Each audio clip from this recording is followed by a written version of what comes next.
So I just got back from seeing Ant-Man Quantumania, and it sucked.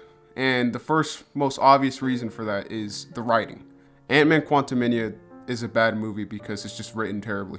So this movie is now tied with Eternals for being the worst rated Marvel movie.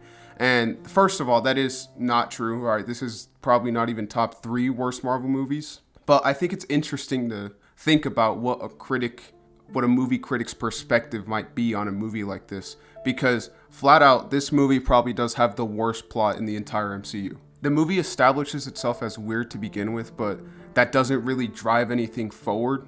A lot of the stuff that happens is kind of just random and not really in a smart way. Like, there's some kind of cool stuff, but there's not really any build up to anything or motion in the movie, I guess you would call it. This movie really does suffer from having a lot of plot lines, but having a lot of plot lines is not a bad thing in itself. The problem here is that it's just written poorly. Like, don't get it wrong, guys. They had enough time to write this movie well. And I'm not even talking about, like, production. I'm talking about, like, in the scenes. Like, it's not impossible to write a character well in, like, what, 5 minutes? This movie straight up just wasn't written well. Like, every single character feels like a shell of their former self in, like, previous movies. So in turn, there's not really any emotion in this movie. It just kind of feels insignificant, not really because of what happens, but because of, I don't know, it just kind of feels almost fake. Like, I know it's canon, but, like, these characters do not feel realized, I guess I would say. And then, of course, you have Wasp, which I have no idea how she's in the title of the movie because she barely does anything or has any meaning in the story. Kang, I guess, was the biggest thing about this movie.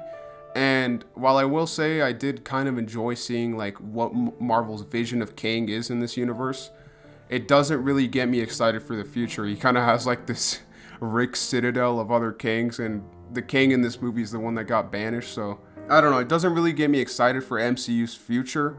But man, dude, I just want to see a good movie, alright? Because, like, goddamn, dude, it's like, I get that the stakes keep getting, like, messed with, which honestly I can accept, alright? I'm really just at the point now where I just want to see a good goddamn Marvel movie because it seems like nobody can make one right now. But yeah, guys, overall, I am feeling like a 3 on this movie. Pretty bad start to phase 5, I think. Yeah, bye.